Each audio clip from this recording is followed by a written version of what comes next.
오늘 성경 말씀은 로마서 15장 20절에서 21절입니다. 바울은 좋은 가문에서 태어난 정통 유대인으로서 당시 최고의 유명한 가말리엘의 문화에서 교육을 받은 바리새인이자 로마 시민권자였습니다. 유대교에 대한 열정이 뜨거웠던 그는 예수 믿는 자들을 이단이라 간주하고 그들을 찾아다니면서 감옥에 잡아넣는 일에 앞장섰습니다.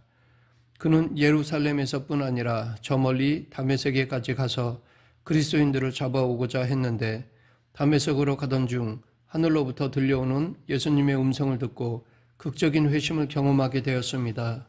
이제 바울은 육신의 눈뿐 아니라 영의 눈도 뜨여서 이방인들에게 예수 그리스도를 전하는 사도가 되었습니다. 예수 그리스도를 핍박하던 자가 도리어 예수 그리스도의 복음을 전하는 자가 되었는데 그를 막을 자가 아무도 없었습니다. 다메섹 사건 이후 바울은 그전까지와는 전혀 다른 삶을 살기 시작하였습니다.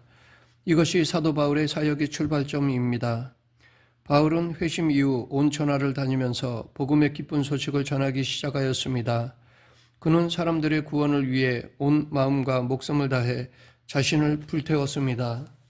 바울은 죄로 인해 진노를 받을 수밖에 없는 자들에게 복음을 전하기 위해서라면 자기는 어떻게 되든 상관없었습니다. 오직 예수님만 높이고 예수님을 알리는 일만이 그를 살리게 하는 유일한 소망이었습니다. 그 누구도 어떤 장벽도 그를 막지 못하였습니다. 그는 한 영혼이라도 더 구원받기 위해 자존심도 버리고 여러 사람들에게 여러 모양이 되었으며 애당초 사람들의 인정을 구하지도 않았습니다. 앞날에 아무런 대안이 없었지만 전혀 걱정하거나 신경 쓰지 않았습니다. 그는 헐벗고 굶주리고 오해를 받고 비방을 받아도 예수님을 전하기만 하면 만족하였습니다. 그러면 사도 바울은 어떻게 복음을 전하였을까요? 첫째, 바울은 하나님의 말씀을 전할 때 아직 복음을 듣지 못한 곳을 중심으로 전도하였습니다. 오늘 본문 20, 21절 또 내가 그리스도의 이름을 부르는 곳에는 복음을 전하지 않기를 힘썼노니 이는 남의 터 위에 건축하지 아니하려 함이라. 기록된 바 주의 소식을 받지 못한 자들이 볼 것이요 듣지 못한 자들이 깨달으리라 함과 같으니라. 사도 바울과 같이 전도자는 복음을 들어보지 못한 사람들을 한 명이라도 더 구원하고자 하는 간절한 마음을 갖고 있어야 합니다. 둘째, 바울은 일단 복음을 전하고 나서 그곳에 지도자를 세워 교회 공동체를 돌보게 하였습니다. 그래야 자신은 또 다른 지역으로 선교 사역을 하러 갈 수 있기 때문입니다. 물론 이때 철저히 검증된 자를 지도자로 세웠습니다. 바울은 믿을 만한 지도자를 세우고 다시 새로운 곳, 전략적으로 매우 중요한 곳을 찾아 나섰습니다. 셋째, 바울은 믿는 자를 돌보고 문안하기에 힘썼습니다. 문안이야말로 연약한 성도들을 악한 세상에서 지켜내는 주요한 수단입니다. 전도가 잃을 자를 구원하여 얻은 사역이라면 문화는 믿음이 연약한 성도를 성장시키는 사역입니다. 바울은 사람들을 볼 때마다 할 수 있으면 모든 사람과 더불어 화목하기를 원했습니다. 그래서 실제 믿음이 어린 자들에게도 하나 된 것을 힘써 지키라고 권하였습니다. 또한 믿음이 어린 자의 신앙을 위해 자기의 권리를 양보하고 포기하였습니다. 잘못된 자를 꾸중하고 책망하지만 그가 회개했을 때는 언제든지 사랑으로 용납하였습니다. 그리고 그는 항상 믿음이 어린 자의 본이 되었고 친히 자기를 본받으라고 하였습니다. 그는 단지 훌륭한 스승이 아니라 영적 아버지 같은 삶을 살았습니다. 넷째, 바울의 관심 영역은 예루살렘과 사마리아를 넘어 땅끝까지 이르는 전 세계였고 실제로 그는 당시 땅끝이라 여겼던 사바나까지 가려 하였습니다. 이처럼 사도 바울은 한 사람의 영혼에 대한 사랑이 실제 1차, 2차, 3차 선교 사역으로 나타났습니다. 그가 가는 곳마다 그리스도인 공동체가 형성되어 장차 기독교가 전 세계적인 종교로 자리 잡는 데 밑거름이 되었습니다. 다섯째, 바울은 예수님을 믿는 사람이 또 다른 믿지 않는 자를 책임지도록 만들었습니다. 이는 무엇보다 중요한 전략입니다. 한국 교회는 예수님을 믿고 특정한 교육을 받아 자격 조건이 되어야만 전도할 수 있다는 잘못된 고정관념을 가지고 있습니다.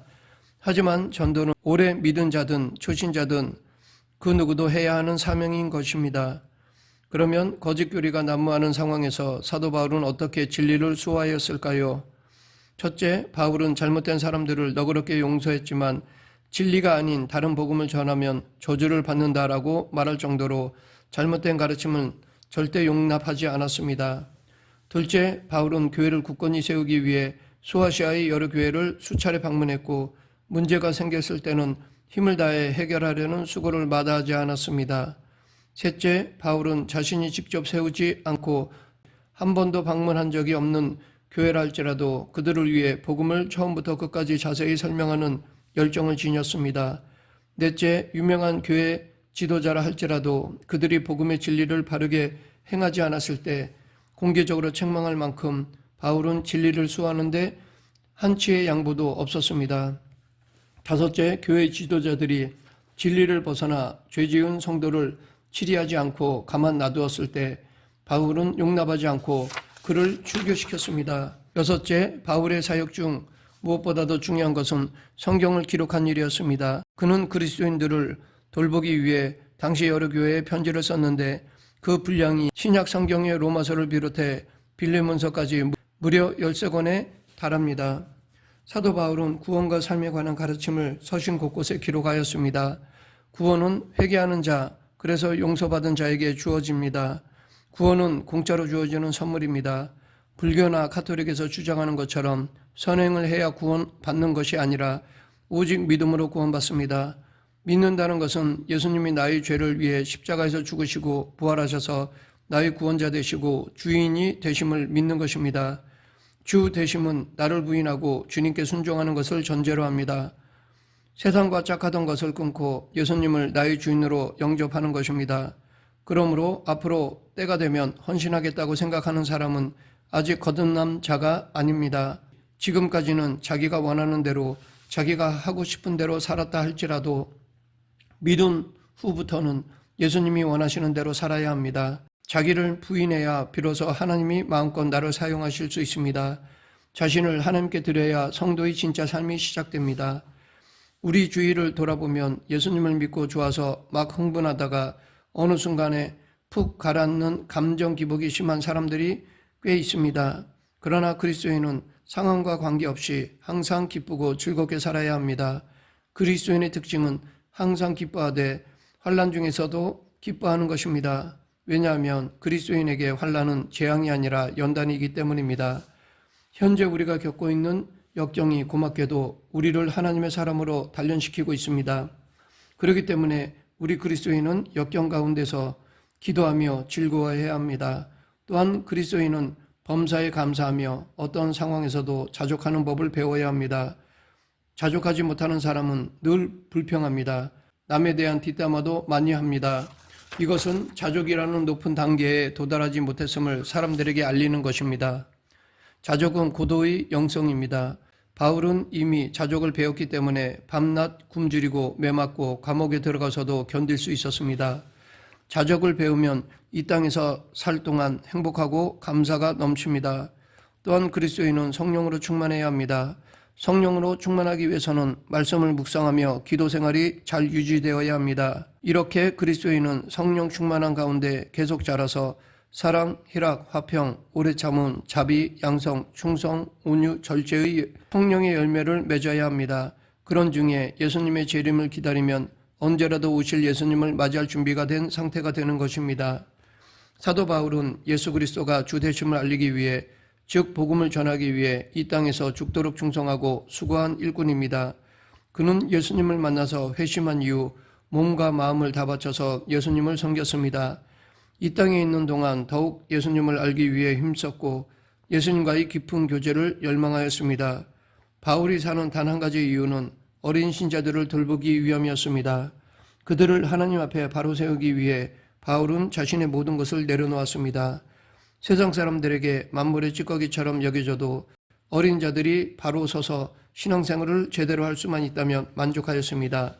그는 목숨을 내어주신 예수님처럼 이타적인 삶을 살면서 자신을 전제로 드릴 정도로 기뻐하였습니다. 바울은 우리에게 하나님의 사람으로 사는 삶의 기준을 제시하였습니다. 중요한 것은 우리도 바울이 제시한 기준을 따라 행할 수 있어야 한다는 것입니다. 바울은 사도니까 그렇게 살 수 있었지라고 말하지 말아야 합니다. 그도 우리와 똑같은 성정을 가진 사람이었는데 자기의 만족과 유익을 추구하지 않고 다른 사람을 위해 살았습니다. 바울이 예수님처럼 이타적인 삶을 살았다면 우리도 그렇게 살 수 있습니다. 너무 자기 문제에만 빠져 있지 말아야 합니다. 또한 사람들의 인정과 앞날의 안정을 구하는 일에 시간을 빼앗기지 말아야 합니다. 일꾼이 부족한 이 시대에 예수님은 계속 일꾼을 부르십니다. 바울은 예수님을 만난 후 복음 전하는 일에 온 생을 들였습니다. 마음에서 뜨거운 불이 나와 복음 전하는 일을 도저히 멈출 수가 없었습니다. 우리도 이러한 복음을 향한 불타는 마음이 있어야 합니다. 복음을 전하지 않으면 견딜 수 없는 마음, 한번 알게 된 이 진리를 혼자만 갖지 않을 수 없는 마음이 생겨야 합니다. 진리를 믿음으로 확실하게 거듭난 우리는 진리를 모르는 세상 사람들에게 바울처럼 불타오르는 마음으로 복음을 전해야 합니다. 말씀을 맺겠습니다. 사도 바울은 자기 감정이 얽매여 복음을 전하지 않았습니다. 순간적인 뜨거움으로 복음을 전하지 않았습니다. 진심으로 진리 되신 예수님을 사랑했고 그 사랑과 열정으로 사명을 감당하였습니다. 체계적으로 성령에 힘입어 복음을 전하였습니다. 어떤 고난이나 핍박 속에서도 복음을 전하였습니다. 우리도 순간적인 뜨거움이 아니라 모든 것을 이기는 사랑으로 복음을 전하는 성도가 되길 간절히 축원합니다. 기도하겠습니다. 사랑과 은혜가 풍성하신 하나님 아버지, 사도 바울이 가졌던 복음 전파의 뜨거운 열정이 저희 마음에도 흘러나오게 하여 주시옵소서. 예수님 이름으로 기도드립니다. 아멘.